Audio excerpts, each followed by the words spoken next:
Right, let's have a go at a fairly advanced 3D tutorial. What I'm trying to do is create a sheet metal form so we can form PET bottles over to make a mask for the protect people from COVID-19 in the short term. This is a real MacGyver job.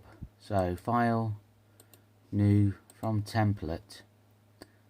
Head and neck 3D. It's a drawing I did a long time ago. I'll just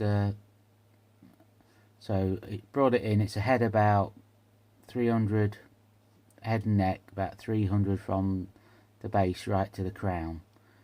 Obviously you can scale that to suit a child. A woman's features might be slightly different. It's pretty androgynous. So I just it's in wireframe at the moment in an ISO view. So basically if I was to hidden line it, you start to see a bit more detail. Zoom in, and it's a low poly. It was created in Poser 3, I think. Wow, what a piece of software them boys wrote then in them days. I haven't seen it for years, but I made a DXF many years ago so I could use it in TurboCAD. So also you could go to draft rendering. Right, we don't see a lot of detail, more silhouette in a way, because of the lighting's not set up. So I'll just try the full render. Yeah, full rendering. It must have a light shining down on that side. Gives it quite a nice feel, but don't really want to get into lighting at the moment.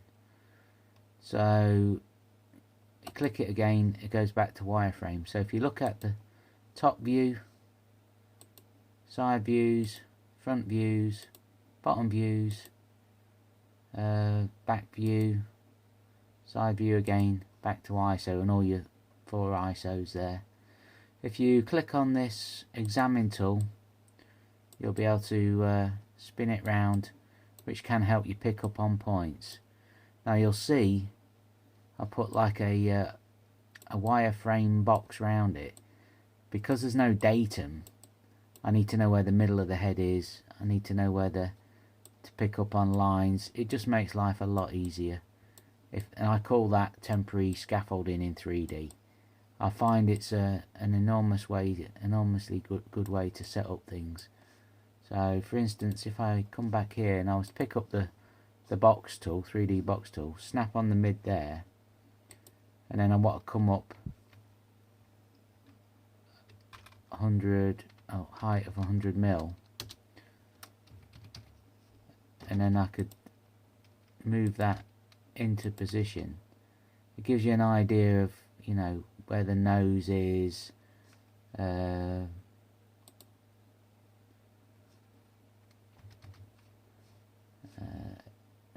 render that again. So I find when you're working in 3D, there's no magic bullet, or modern software. It's limiting, so sometimes you do have to come into CAD and you really do have to work on a sort of lower poly layer, so you can position things right. You can't always expect programmers to produce things that you want.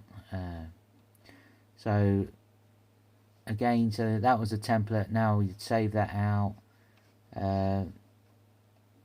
We'll have a quick look at the